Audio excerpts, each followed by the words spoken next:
And welcome to S24 Rundown. My name is Gloria Atta, and here's our news in brief.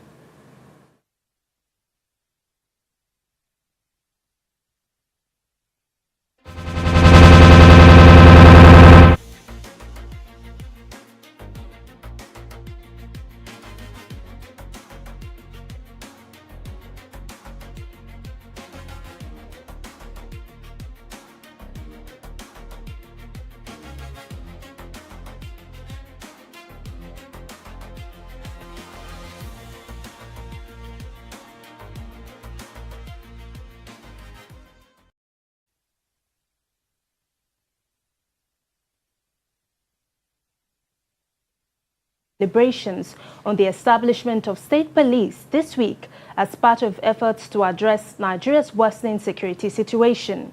Speaking with Senate correspondents, Senate leader Opeyemi Bamidele said the proposal has become one of the priority issues under the ongoing constitutional review process. According to him, the upper chamber recognizes increasing public demand for state policing and is committed to supporting reforms aimed at strengthening the country's security architecture. Bamidele disclosed that consultations with key stakeholders have been ongoing and expressed confidence that the legislative process would move quickly. He added that the Senate intends to fast-track deliberations so the bill can proceed to the 36 state houses of assembly and eventually receive presidential assent. The push for state police has gained momentum amid persistent cases of banditry, kidnapping, and violent crimes across different parts of the country. Supporters argue that decentralized policing would improve intelligence gathering and response times because local officers are more familiar with the communities they serve. Meanwhile, in Zamfara State, police have launched efforts to rescue 39 residents abducted by armed bandits during what was intended to be a peace dialogue. The incident occurred in Magamindidi community in Maradum local government area. According to the Zamfara State Police Command, 47 residents had traveled to Fadama Forest to meet with the parents of a suspected bandit leader identified as Jimo Smalley. The visit was reportedly aimed at reconciliation and peaceful engagement. However, while discussions were ongoing, the bandit leader allegedly arrived with members of his gang and abducted 39 members of the group to an unknown destination. Police spokesperson Yazid Abubakar said operational assets had been deployed to secure the safe rescue of the victims. He assured residents that security operatives were working with available intelligence to locate those abducted and bring the perpetrators to justice. In a separate development, the federal government has expressed growing frustration over renewed xenophobic attacks against Nigerians living in South Africa. Minister of Foreign Affairs Bianca Odumegu Ojukwu says Nigeria may consider retaliatory measures if South African authorities fail to adequately protect Nigerian citizens. Speaking with journalists in Abuja, the minister accused the South African government of not doing enough to address decades-long hostility towards foreign nationals. She rejected claims that only undocumented migrants were being targeted, insisting that Nigerians with valid legal status have also been victims. According to her, homes and businesses belonging to Nigerians have been attacked and destroyed.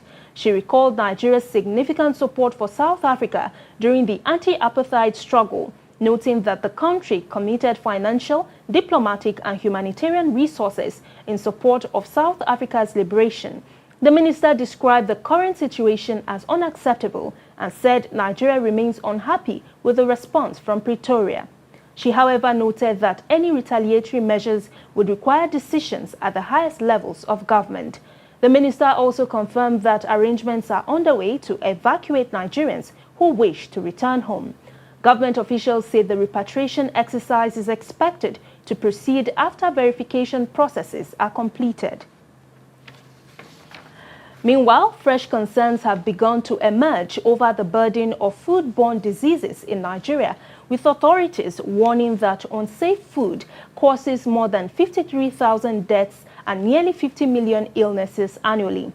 Minister of State for Health and Social Welfare, Dr. Isiaq Salako, disclosed this in Abuja during activities marking the 2026 World Food Safety Day. He described food safety as a critical national health security issue with consequences that extend beyond illness and death.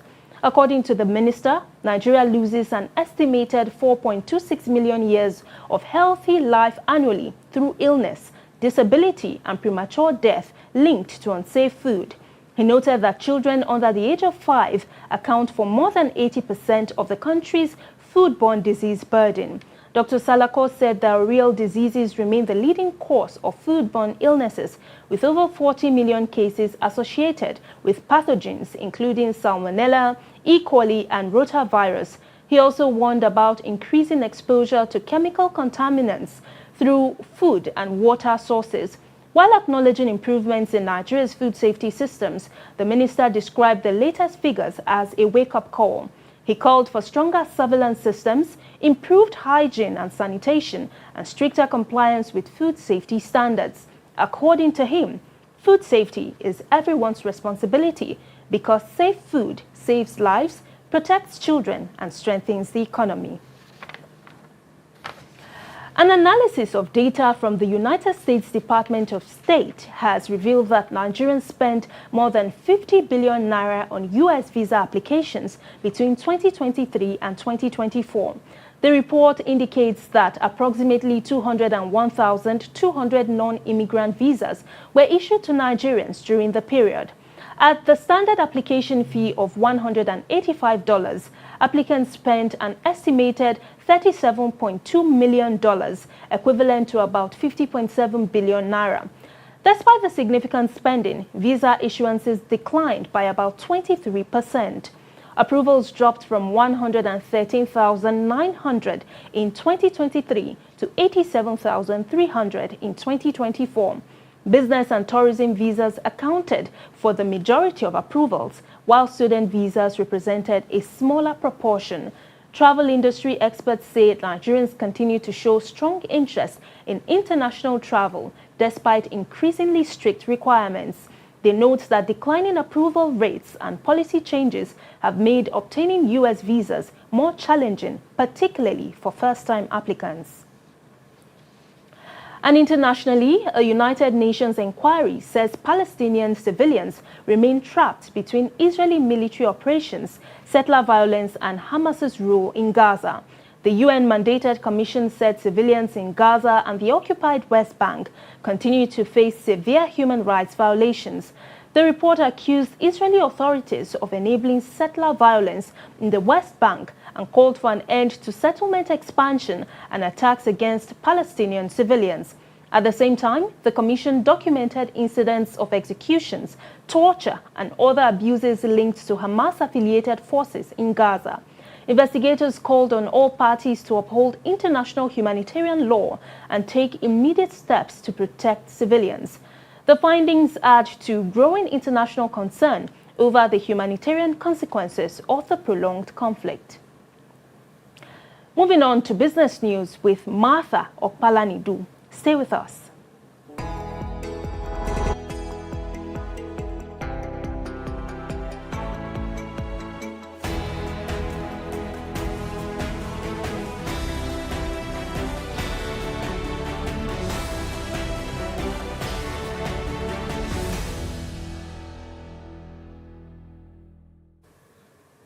Thank you, Gloria, and welcome to your business news updates. I am Martha Okpalanidu, and here are the key business stories making headlines across Nigeria, Africa, and the global economy today.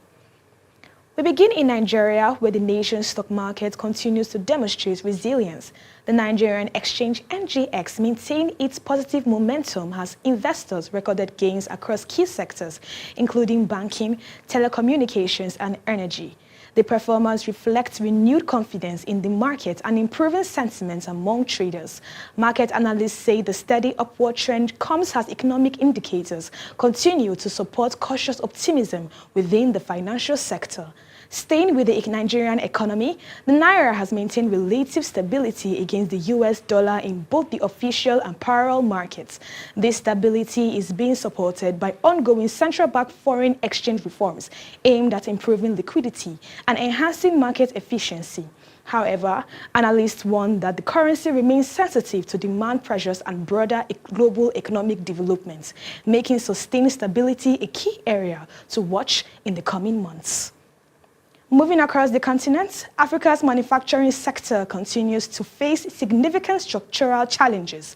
High energy costs, weak infrastructure, and expensive access to financing are slowing industrial expansion in several countries, including major economies in West and Southern Africa. Despite government efforts to boost local production and reduce dependence on imports, progress remains gradual. Economists say stronger investment in power generation, logistics networks, and industrial financing will be essential to unlocking the continent's manufacturing potential and driving long-term economic growth. Turning now to the global economy, the United Kingdom services sector is showing signs of slowdown, recording its first contraction since 2025. Rising inflation, increasing operational costs, and weaker consumer demand are placing pressure on businesses, leading to reduced output and more cautious hiring decisions. As the UK remains one of the world's leading financial hubs, the slowdown could have broader implications for global investor confidence and international trade activity, particularly among economies closely linked to British markets and services. And that's a look at some of the top business stories making headlines today. We will now hand over to Gloria Atta and Abubakar Turaki for the newspaper review, where they'll provide deeper insight and analysis on today's major headlines. Thank you for watching and stay with us for more updates.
Okay, let's just move to the business of the day. We are going to be starting with our first newspaper, and we'll be beginning from the Daily Trust. The front page says 2027 NDC strips Kwankwaso camp of tickets. Why do you think this development is happening now? Yeah, we Nigerians knew that something like that may likely happen before the 2027 general elections. Looking at the antecedent of former governor of Kano State, Senator Kwankwaso, he is just he played politics as winner get all and loser lose all. And whenever he is in a political party, Kwankwaso always want to have the highest share, that is the lion's share. And we recently saw what happened within the period of almost 2 to 3 months. Analysis have been went out. We saw analysis all over the social media. He decamped from almost 3 to 4 political parties. Before he was with the NMPP, and he later went to the ADC, and after that he decamped to NDC in a broad daylight. And subsequently, when he decamped to the ADC, I think the chairman of NDC in Kano, he just raised an alarm saying that if Kwankwaso coming back to that political party, there is going to be a tough time for that political party. Responding to what he meant by that, he said that Kwankwaso have that nature and tendency of he prefer to have the highest share. And based on what happened yesterday, we saw that Kwankwaso have been agitating that when he came to that political party, at least almost 60% of the position have to be allocated to him. And if allocating to him that, he's going to give it to his own loyalist. And you know what loyalty means in Nigerian politics. So how do you think that his loyalists are actually responding to this development? Is there any statement from their camp at the moment? Well, based on what we saw yesterday, they are saying that they are still with him, and whatsoever he said, they are going to do that. And recently, before I came in, I just saw a headline from, I think, one of the sister media agency. I don't know how legit is that. They are saying that Kwankwaso said that he is ready to reconcile with the governor of Kano State, which is Abubakar Yusuf. And we definitely know, so within the weekend, we saw some political permutation behind the scene taking place that Kwankwaso may likely defect to People Redemption Party, that is PRP, which we don't even know, and anything is possible because a politician with his own interests, only God can stop him from actualizing his own interests. And I doubt, I felt very, very disenchanted with the caliber of Kwankwaso, who has been agitating to rule this country and coming back to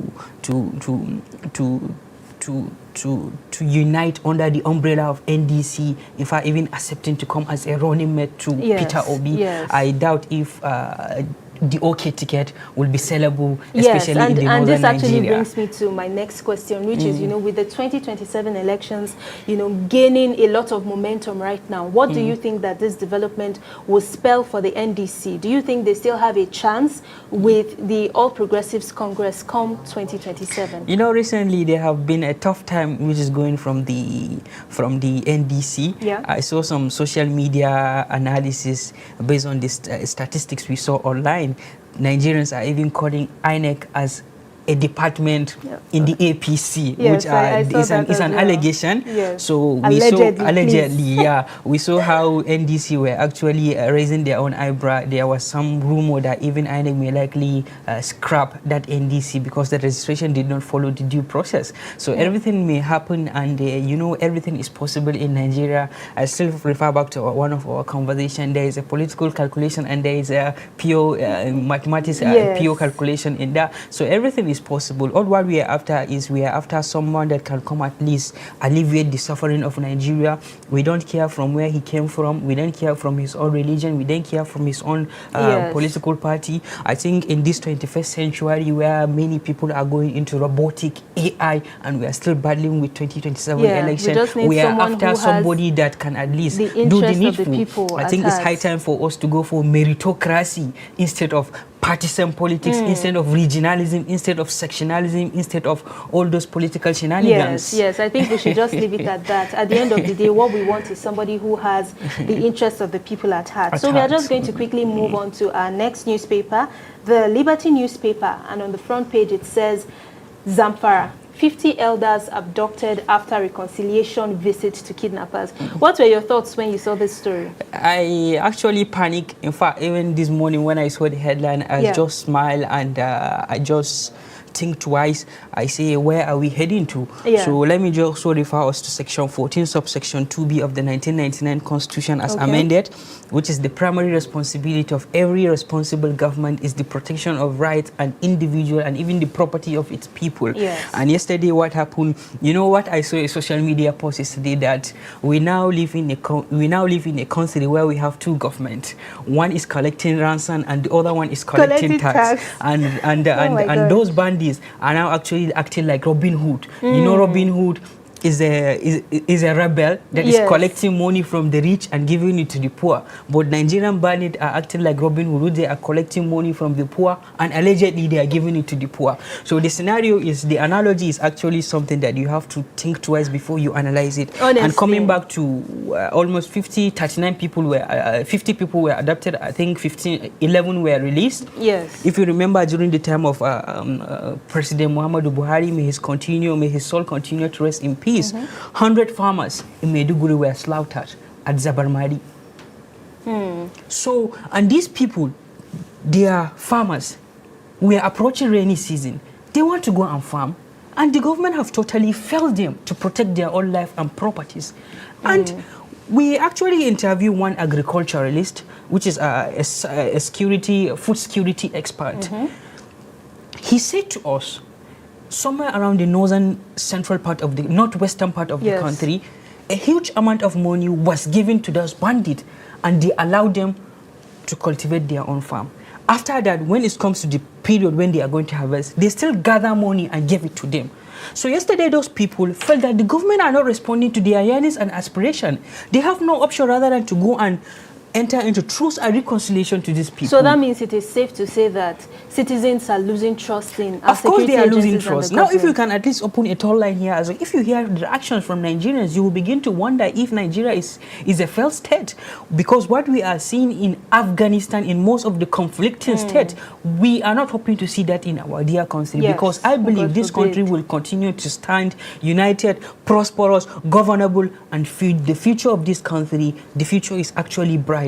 I tell myself every day that the future of Nigeria is bright. We may not be able to live long to see the progress and development of this country, but as we continue to at least do the needful, contribute our own quota, because what we are doing here now as journalists, we are trying to analyze the certain things. It's not that we hate our own leaders, we love them.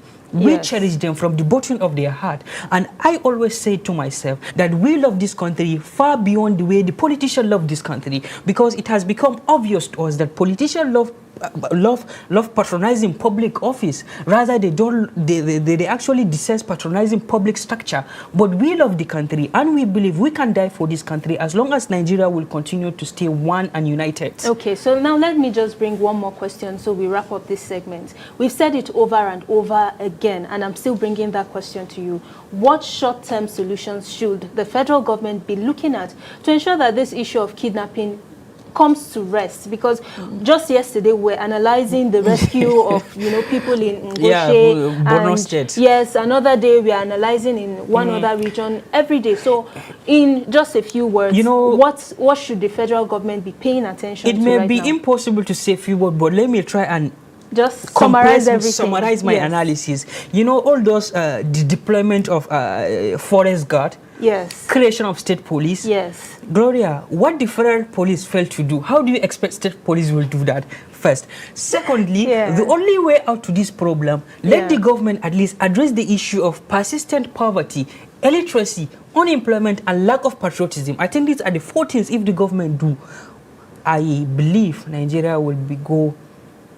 Thank you so much. I think what you've just said has really summed everything up, and we hope that the relevant policymakers are listening to this and would start putting the nation first. Thank you so much for joining us on our newspaper review, and that's it for our review today. Up next is S24 Report coming to you right after the break. Stay with us.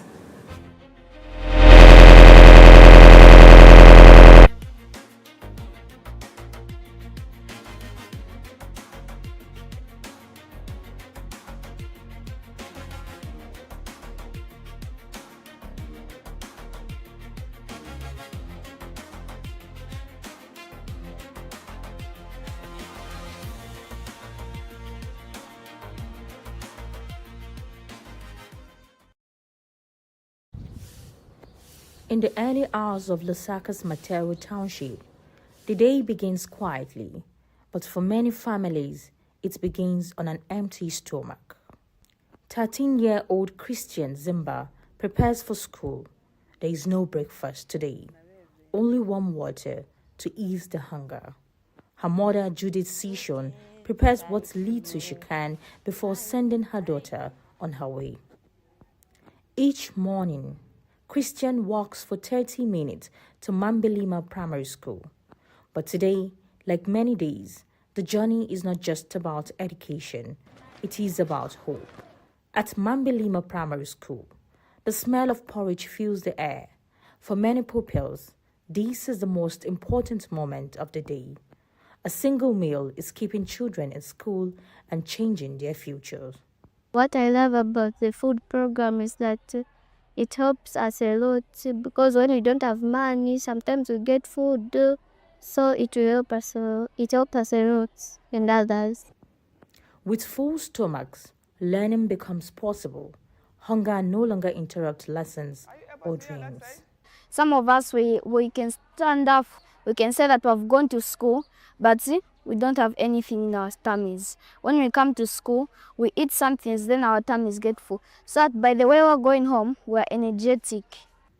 For parents like Judith Sishon, the program offers more than relief. It offers dignity.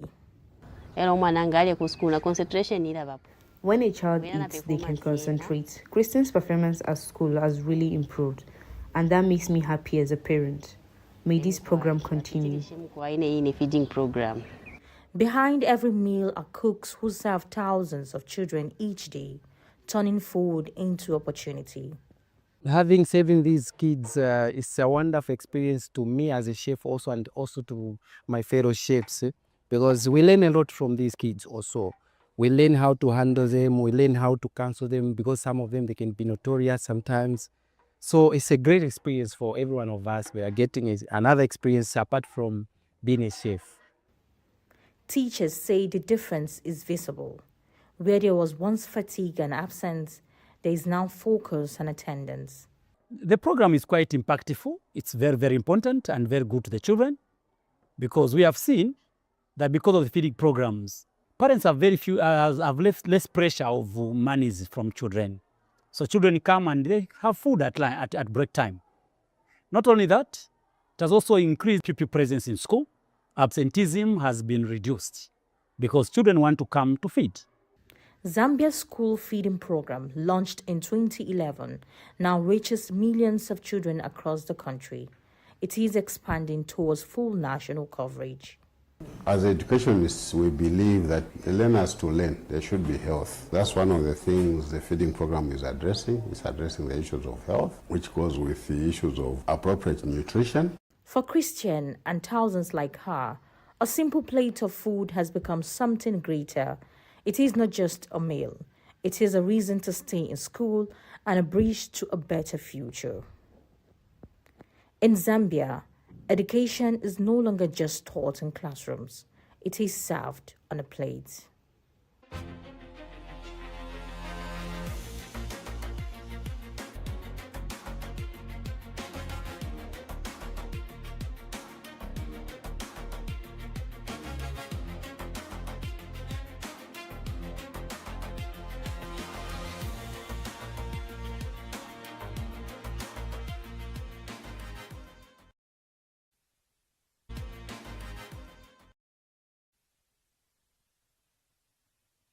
This is Political Arena on S24 television.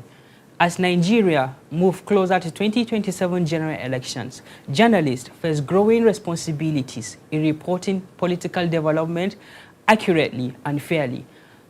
They must also deal with security challenge, misinformation, and increasing trend in journalists. Entering politics, this discussion will examine how media professionals can maintain credibility, stay safe, and balance their role during a highly competitive political season. This afternoon, I am joined by my guest, a senior colleague, Halima, welcome to Political Arena on S24 Good television. afternoon, or it's evening, Abubakar. This is funny to me. Colleague, your colleague, yeah. A senior colleague. Okay, thank you. It's a pleasure speaking to you, and thank you so much for honoring our invitation. Thank you, despite too. your tight schedule. Thank you, too. So, let me begin by asking you, what is the role of journalists in ensuring free and fair elections in 2027 as our country is heading to general election in 6 to 7 months to come? I think it should be not just be role, it should be roles that journalists need to play during the 2027 general elections and even beyond.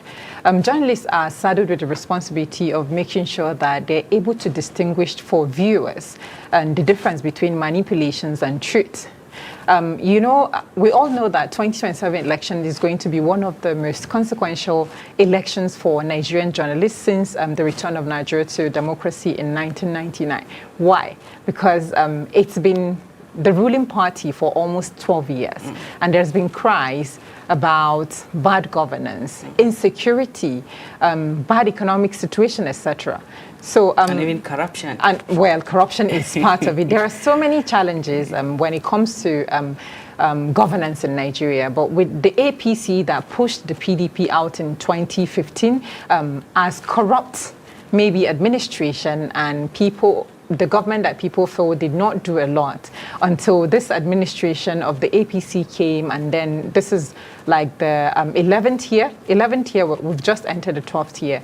So it's going to be a lot because there is outcries all over the place. If it is not insecurity, it's bad economic policies, etc. Even though the government said that this would eventually yield results, but what the journalist needs to do precisely is to make sure that they always inform the general public in the right ways in the era of misinformation, disinformation, fake news, deep fakes, etc.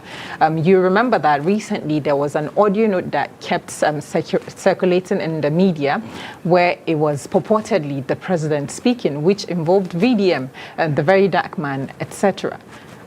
If you look at the outcome, allegedly, it wasn't VDM that did the initial post. The original post didn't come from VDM, but that's to tell you that there is a lot of work journalists need to do in terms of fact-checking, making sure that there is artificial intelligence usage in the right actual intelligence, because artificial intelligence is different from actual intelligence. So when you use AI to create fakes, you can still use the AI to disinform people, or inform people, I mean, to fight, to fight disinformation and misinformation. So it's a lot of work that journalists need to do. Most importantly, they should be the bridge to take manipulations off the table and always speak to truth. Yeah. Okay, thank you for this explanation. We already know that the country is actually in a very volatile stage due to the issue of insecurity. Like, what security risks do you think the journalists are going to experience, especially when it comes to covering this political reporting in most of the conflicting areas?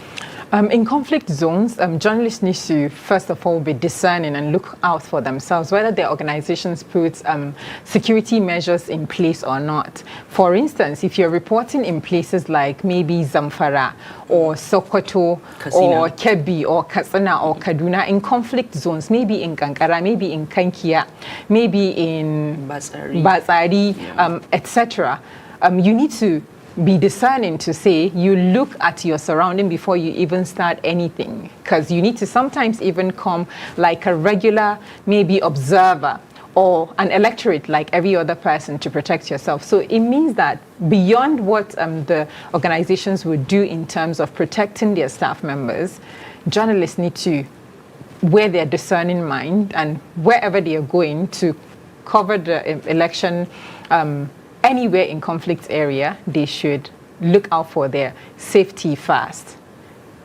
Because it's only when you're alive that you report. Of course, if you're not alive, the life goes on. Maybe your organization would give you a minute's silence or give some days off or try to support your family in a way. But what's more important is personal safety. Be observant and take necessary precautionary measures to protect yourself.